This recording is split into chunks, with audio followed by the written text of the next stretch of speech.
أعوذ بالله من الشيطان الرجيم. بسم الله الرحمن الرحيم.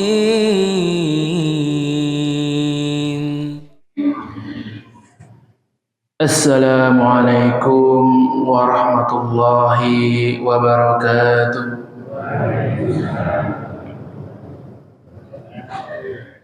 Alhamdulillah, innal hamdalillah nahmaduhu wa nasta'inuhu wa nastaghfiruh wa na'udzu billahi min sururi anfusina wa min sayyiati a'malina.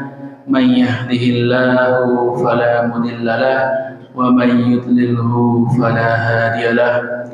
Asyhadu an la ilaha illallah wahdahu la syarika lah wa asyhadu anna Muhammadan abduhu wa rasuluh, amma ba'd. Alhamdulillah, segala puji marilah kita panjatkan kehadirat Allah Subhanahu wa taala yang telah memberikan kepada kita segala kenikmatan, mulai dari nikmat kesehatan, nikmat keluangan waktu, dan yang paling utama adalah nikmat keimanan dan keislaman dalam hati kita.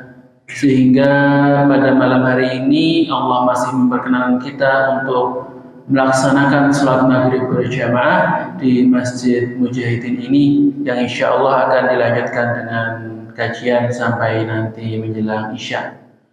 Salawat dan salam selalu kita haturkan kepada junjungan kita, uswah hasanah kita Nabi Muhammad Sallallahu Alaihi Wasallam, kepada seluruh keluarganya, para sahabatnya, para tabi'in, para tabi'ut tabi'in, dan semoga kita semua selalu menjadi bagian dari pengikut beliau sampai hari kebangkitan kelak. Amin amin.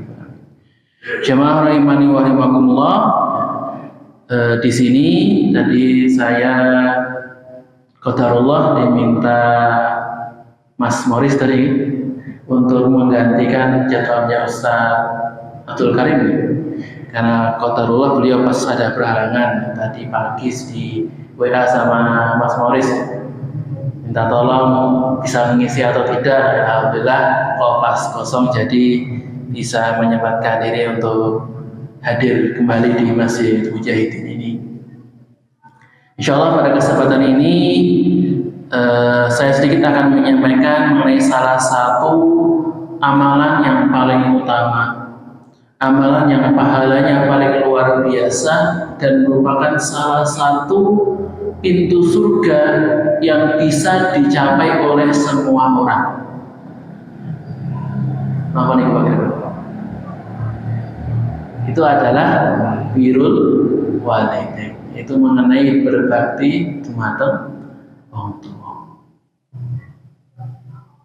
Allah Subhanahu wa taala berfirman dalam surat Al-Baqarah, wa idh akhadna mitsaqa bani Israila la ta'buduna illallah wa bil walidaini ihsana. Ketika Allah itu mengambil perjanjian dengan Bani Israel, ketika memberikan perintah kepada Bani Israel, yang pertama apa? La ta'buduna illallah, bertauhid, tidak menyembah kepada selain Allah. Hablum minallah, itu yang pertama. Yang kedua apa? Wa bil walidaini ihsana, dan berbuat baik kepada orang tua. Jadi berbakti itu tingkatannya pas di bawah tauhid. Di saking tingginya.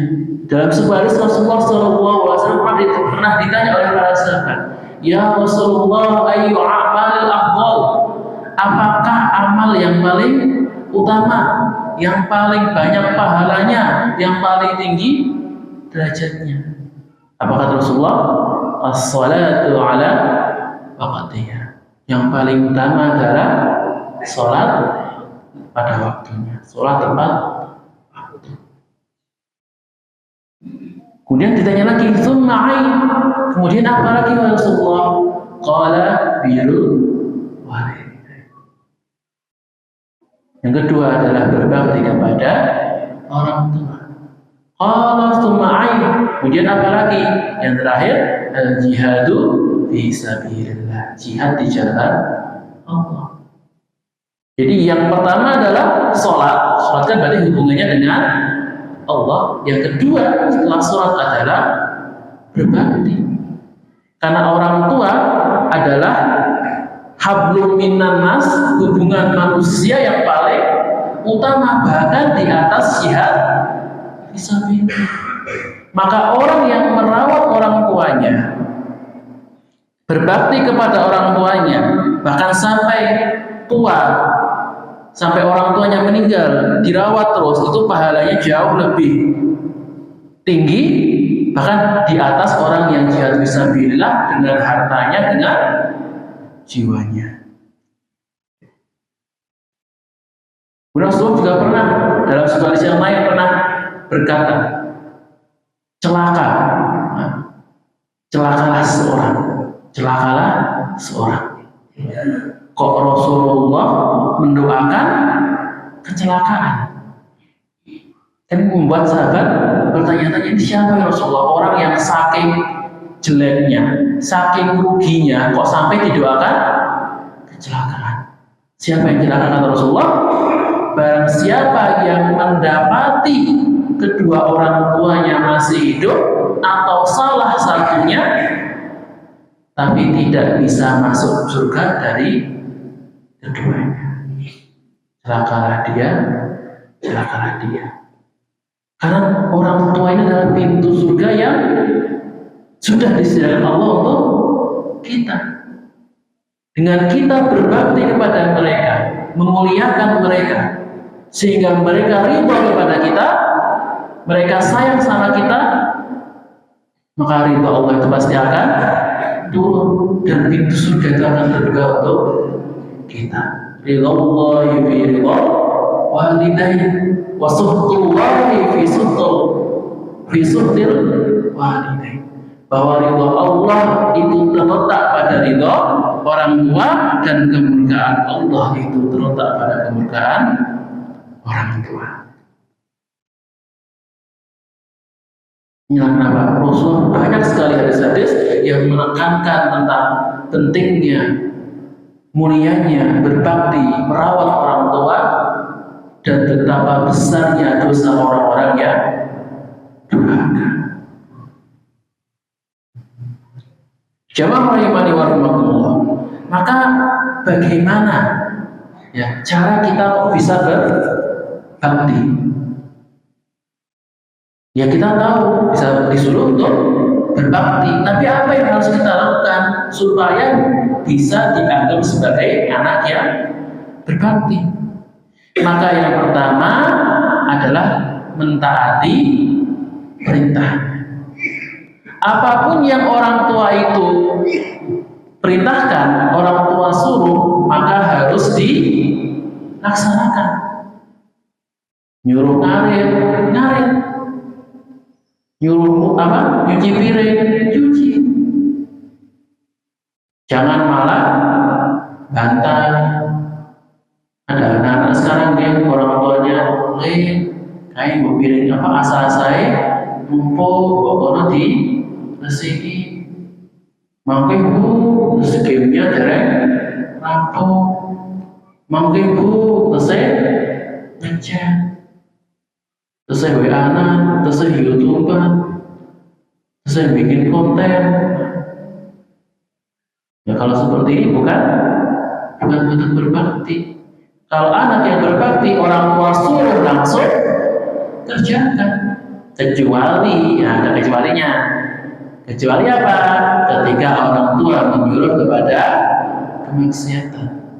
Dalam surat Nuh Allah berfirman, wa in jahadaka 'ala an tusyrika bima laysa laka bihi 'ilmun fala tuti'huma. Dan jika orang tua kalian memaksa, ya ini memaksa gitu, bukan menyuruh, bukan minta, memaksa kalian untuk berbuat syirik kepada Allah, an tusyrika bima laysa laka bihi 'ilmun, untuk berbuat syirik dengan apa yang tidak ada ilmu, fala tuti'huma, maka janganlah kalian taat. Jangan ditaati. Orang tua kok nyuruh le tolong tokoke toge le nyuwun tolong ke mumpung surga tokoke miras. Ini seperti tidak boleh ditaati. Tapi walaupun kita tetap kalau ada perintah maksiat itu tidak ditaati, tapi tetap Allah melanjutkan wasahibuhuma fid dunya ma'rufa. Walaupun kita tidak taat, kita tidak boleh mengikuti perintah yang maksiat tadi, tapi tetap pergaulilah mereka di dunia itu dengan baik. Jadi boleh orang tua itu orang tua yang dolim, orang tua yang musyrik, ya, orang tua yang suka maksiat, tadi suka menyuruh kepada perbuatan yang menjurus kepada kemaksiatan, kita tetap boleh menolak. Tapi jangan sampai ketika kita menolak dengan kata-kata yang kasar, kemudian menganggap kalau orang tuanya itu salah, kemudian kita kayak menyalahkan, wah Pak, kamu tuh salah, kamu sesat, kamu masuk neraka. Nah, seperti itu tidak boleh. Tetap kita pergauli mereka dengan baik, nasihati dengan baik. Tapi selama perintahnya itu perintah yang mubah, apalagi perintah yang wajib, kayak nyuruh sholat, nyuruh ngaji, ya, nyuruh ke masjid, itu tentu wajib ditaati.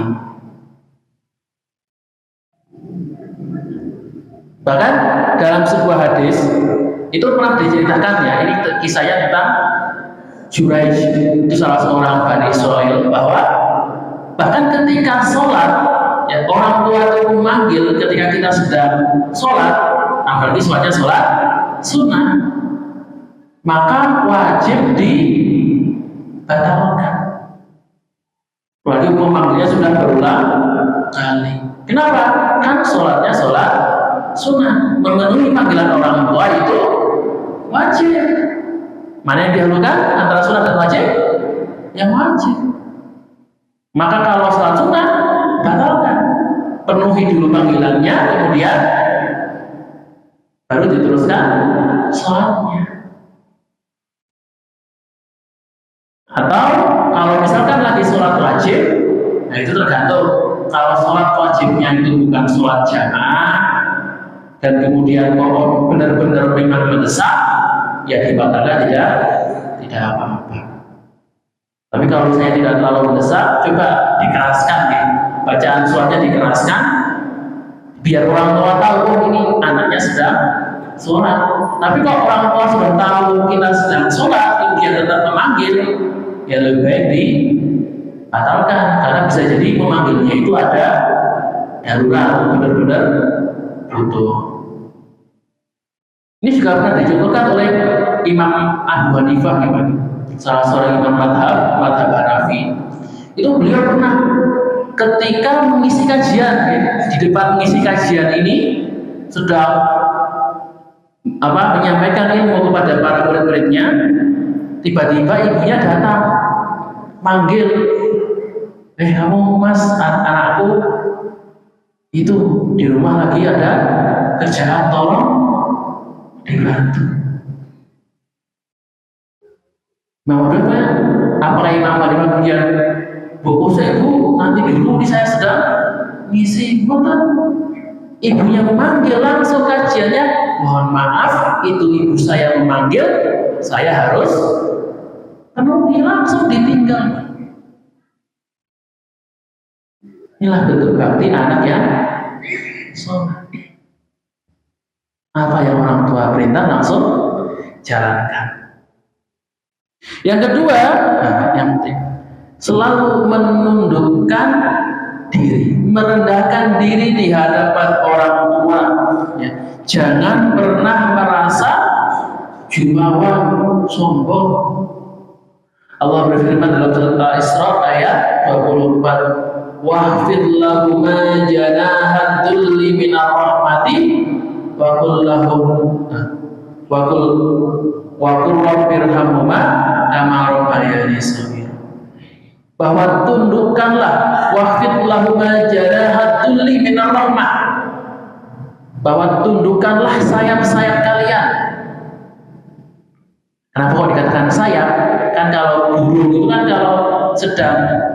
pamer, sedang menunjukkan kegagahannya, biasanya kan dengan melebarkan sayap.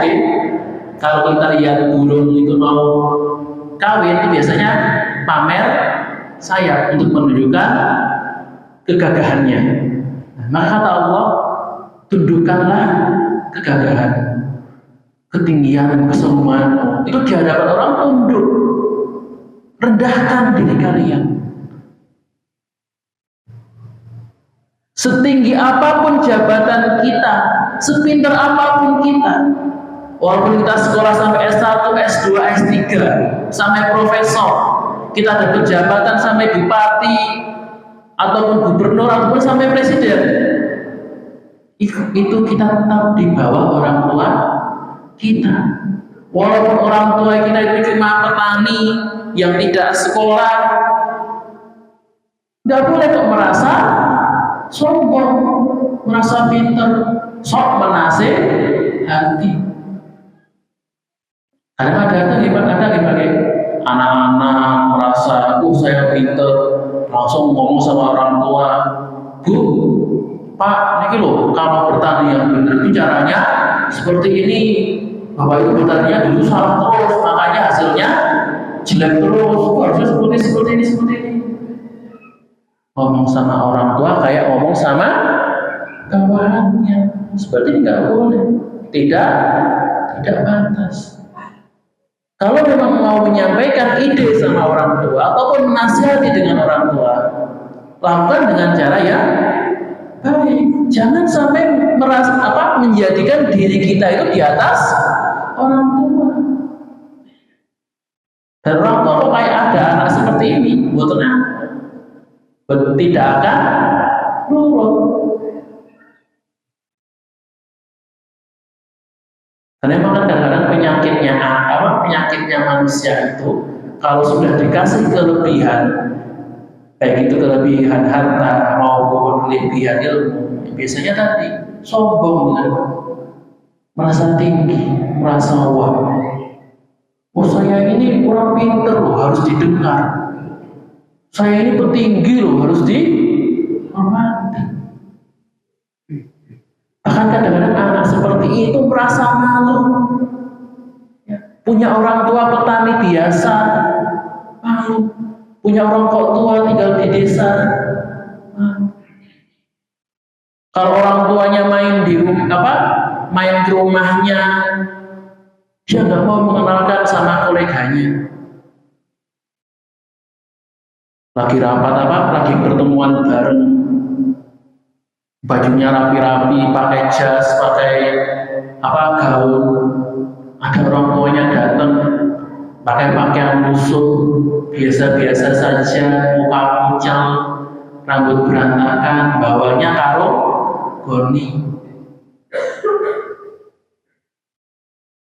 Ada anak yang merasa malu mengatakan, ini orang tua saya.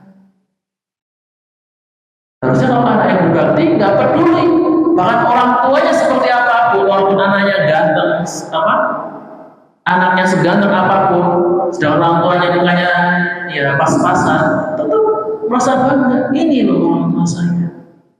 Apapun keadaannya tidak merasa malu.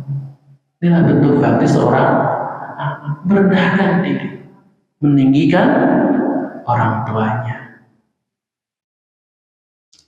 Jamaah rahimani wa rahimakumullah. Kemudian yang ketiga, berkata yang lemah lembut. Nah, ini penting nih. Saya kadang-kadang ada, bisa dia itu tetap meninggikan, tetap menghormati, tapi ketika ngomong itu ada yang keliru. Maka sama orang tua itu, ketika kita berbicara dengan orang tua, ada dua yang perlu diperhatikan. Yang pertama adalah diksi. Diksi itu apa? Pilihan kata, kata-kata yang digunakan. Yang kedua adalah intonasi atau nada. Dua-duanya harus benar, karena kalau satunya salah, bahaya Pak. Intonasinya benar, ngomongnya dengan suara yang rendah, isinya caci maki, jelek-jelekan, sawi mawon. Atau ngomongnya sudah benar dengan kata-kata yang bagus, tapi nadanya dengan bentak. Ya orang tua juga gak akan menerima. Jadi berbicara yang bagus bagaimana? Yang lemah lembut dengan kata-kata yang bagus, kata-kata yang enak didengar dan intonasi yang lembut, tidak sampai keras, tidak sampai bentak. Allah saja melarang sama kita, ya. Fala taqul lahuma uff wala tanharhuma wa qul lahuma qawlan karima. Sama orang tua itu jangan sampai mengatakan uff. Uff niku apa? Uff niku ya nek misalnya diperintah kok rada males, pusing tenan. Kalau bahasa kita gitu ya. Kayak keluh kesah jengkel ya, perasaan jengkel itu uff namanya. Sama orang tua saja mengatakan saja itu tidak boleh. Wala tanharhuma, janganlah menghardik keduanya. Wa qul lahuma qawlan karima, dan berkatalah dengan kata-kata yang baik. Jadi ketika diperintah, disuruh itu mengatakan mengatakan saja tidak boleh, apalagi membantah, apalagi berkata tentu jauh lebih tidak boleh. Nah ini yang ketiga, pilih kata-katanya, atur lisannya, jaga diksi dan intonasi. Pilih kata-kata yang baik, sampaikan dengan nada yang lembut. Dan perlu ditekankan jamaah rahimahullah bahwa seperti yang sudah sampaikan di awal tadi, bakti itu berlaku untuk semua orang tua. Bahkan orang tua yang musyrik pun tetap kita harus berbakti kepadanya. Baik orang tua yang mohon maaf ahli maksiat dan orang tua yang dolim sekalipun, kata Rasulullah, tetap berbakti. Karena kita itu berbakti bukan untuk balas jasa. Kan kalau mau membalas jasanya, tidak akan ikhlas. Niatnya apa kalau berbakti itu? Niatnya lillahi ta'ala, mengharapkan ridha Allah, mengharapkan pahala Allah. Maka apapun kondisi orang tua, bahkan tadi yang musyrik sekalipun, yang zalim sekalipun, itu tetap harus berbakti. Apalagi orang tua yang baik, orang tua yang merawat anaknya, orang tua yang mengasuh anaknya dengan baik, tentu lebih pantas untuk diperlakukan dengan baik. Jamaah rahimani wa rahmatullah, itu cara berbaktinya. Itu yang harus kita lakukan. Nah, sekarang yang kedua, apa yang harus kita hindari? Antaranya kalau dalam perintah kan ada do, ada don't. Ada yang harus dilakukan, ada yang harus dihindari. Sama kalau kita berobat sama dokter kan ada. Nanti ada kewajibannya, harus ngapain, minum obat, olahraga, ada pantangannya, tidak boleh makan ini. Nah sama dalam berbakti tadi, yang harus dilakukan ada 3 tadi. Mentaati, berlaku, merendahkan diri, dan berkata-kata yang baik. Nah, di doanya apa yang harus dihindari? Nah, tentu yang meninggalkan yang 3 tadi ya, tidak taat, berkata-kata yang buruk, tidak menghormati. Nah, itu juga harus dihindari. Kemudian salah satu yang harus dihindari juga itu tidak boleh melaknat atau mencela orang tua, baik secara langsung maupun secara tidak langsung. Secara tidak langsung itu bagaimana? Kalau secara langsung jelas dia kurang ada anak, saking kurang ajarnya, saking gabangnya, kemudian langsung maki-maki orang tua, jelas. Tapi yang tidak langsung itu bagaimana? Soalnya kadang-kadang yang tidak langsung ini sering terjadi, Pak. Kalau langsung itu kan biasanya saking kurang ajarnya anak, saking durhakanya anak, akhirnya berani sama orang tuanya. Bukan itu tidak banyak terjadi, tapi yang tidak langsung ini itu banyak. Bagaimana kok bisa tidak langsung menyela orang tua? Itu ketika ada dua orang, misalkan A sama B, itu bertengkar, berselisih paham. Nah, saking jengkelnya si A ini mencela, menjelek-jelekkan orang tuanya si B. Kan ada seperti ini banyak ya Pak. Saking jengkel, oh kamu itu anaknya tukang, anaknya maling, anaknya segala macam disebut itu. Kan itu kan mencela orang tuanya. Si B tidak terima, balas mencela orang tuanya sih. Nah, si A ini secara tidak langsung dia mencela orang tuanya sendiri. Kenapa? Karena dia menjadi penyebab orang lain itu mencela orang tuanya. Karena dia mencela orang tua si B, karena dia menjelek-jelekan orang tua si B, akhirnya si B itu membalas menjelek-jelekan orang tuanya. Nah, ini yang sering terjadi ketika saking gontok-gontokannya, saking marahnya, saling memaki orang tuanya. Ini kata Rasulullah, dosanya sama, hitungannya sama-sama melaknat orang tua. Dan ini dosa besar, memang termasuk bentuk kedurhakaan. Jadi bukan hal yang sepele. Ini kalau marah-marah dijaga lisan. Jangan sampai kok karena lisan kita sehingga orang lain itu melaknat orang tua kita, sehingga hanya kita dikatakan sebagai anak yang melaknat orang tuanya. Kemudian yang selanjutnya, yang kelima berarti adalah tidak boleh membuat orang tua itu sedih, apalagi sampai menangis. Baik dengan perbuatan maupun perkataan. Karena tidak mau taat tadi, karena disuruh tidak mau sehingga membuat orang tuanya sedih. Dalam sebuah hadis ada seorang pemuda datang kepada Rasulullah, wahai Rasulullah, saya pengen hijrah, saya pengen ikut hijrah ya Rasulullah, tapi kedua orang tua saya tidak setuju, nangis di rumah. Kata Rasulullah, bagaimana? Kamu nggak boleh hijrah, pulang sana, silahkan perbaiki kesalahanmu, buatlah mereka tertawa sebagaimana karena tadi kamu sudah buat mereka menangis.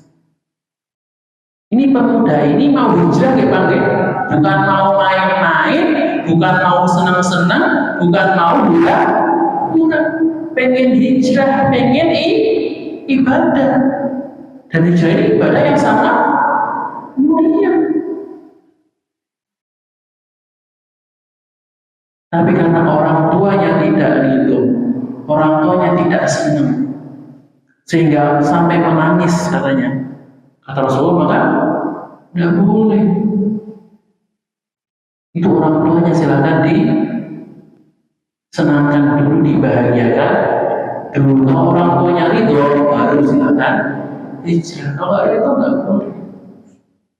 Apalagi kok untuk perbuatan yang maksiat,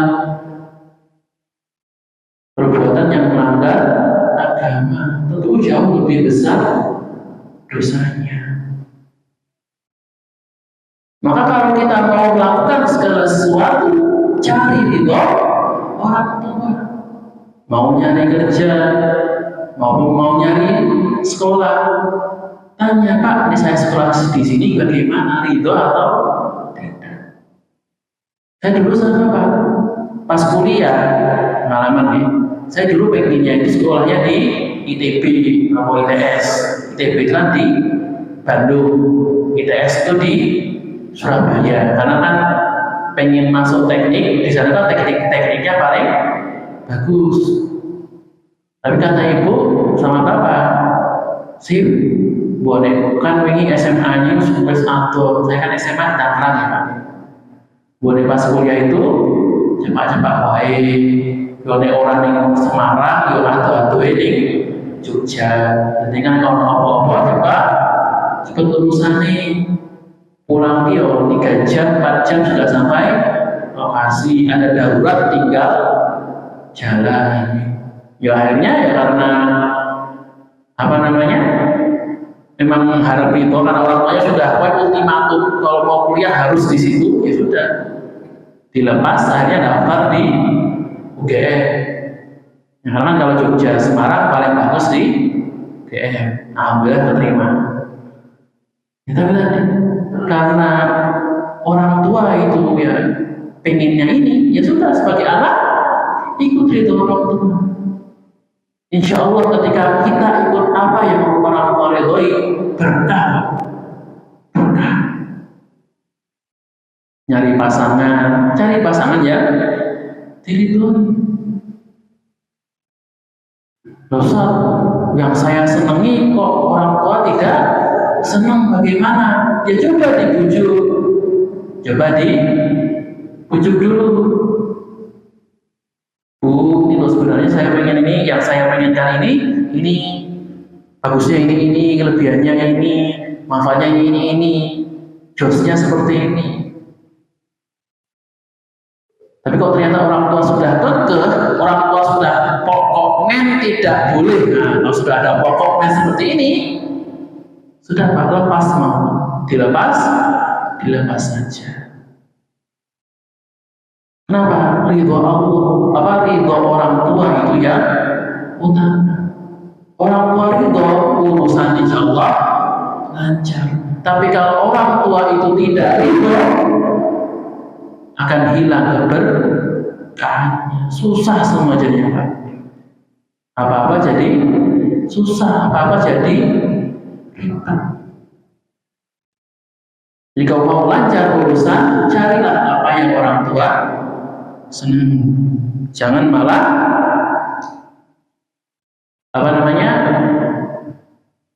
membangkang atau tidak mengikuti, tidak mencari ridho orang tua. Kemudian salah satu keutamaan juga dari berbakti itu adalah mustajabnya doa orang tua. Rasulullah SAW bersabda, ada 3 golongan orang yang doanya itu tidak akan ditolak oleh Allah. Siapa saja? Yang pertama orang yang digolimi, yang disakiti. Yang kedua orang yang musafir, orang yang sedang berpergian jauh. Dan yang ketiga doa orang tua kepada anaknya. Kata Allah tidak akan ditolak. Tapi yang perlu diperhatikan, doa ini itu umum. Jadi doa yang baik maupun doa yang buruk semuanya bisa dikabulkan. Maka kalau untuk anak-anak itu hati-hati, jangan sampai terlalu memancing emosi orang tua sehingga orang tua itu mendoakan yang buruk. Orang tua juga sama, jangan sampai karena terlalu marah, terlalu jengkel sampai mendoakan kecelakaan bagi anaknya. Supaya anak kok dikandani orang gelem manut bahkan terus ke kecelakaan, ke ketabrak mobil dan kapok saking jengkelnya. Nah kalau ketabrak mobil beneran, siapa yang sedih Pak? Orang tuanya. Makanya hati-hati ketika marah tadi. Jangan sampai karena terlalu marahnya sampai lisannya itu tidak terkontrol. Kita tidak tahu doa mana yang dikabulkan oleh Allah. Dia kalau Allah mengabulkan doa yang baik, kalau kita lagi doa yang buruk, kok akhirnya dikabulkan? Kan menyesal sendiri di belakang. Makanya kalau marah, doakan yang baik kan. Anak kok jengkel, anak kok nyebelin banget kan, dan orang manut, udah jadi anak yang soleh, buat dapat jodoh yang bagus. Ganti doanya dengan doa-doa yang baik. Maka kebalikannya juga sama. Ketika Allah itu bisa mengabulkan doa yang buruk, Allah juga mengabulkan doa yang baik. Makanya kalau untuk anak-anak, kalau mau berbuat apapun, tadi mau nyari sekolah, mau nyari pasangan, mau mulai usaha, yang pertama apa? Minta restu orang tua, minta doa orang tua. Pak, Bu, ini mohon maaf, saya sedang butuh ini, saya sedang ada masalah ini, Bu minta tolong saya dibantu doanya. Pas habis sholat, pas tahajud, minta tolong didoakan. Semoga jodohnya datang, semoga usahanya lancar, semoga segera dapat momongan. Ada masalah apa kita minta tolong doa orang tua? Karena mustajab sekali, Pak.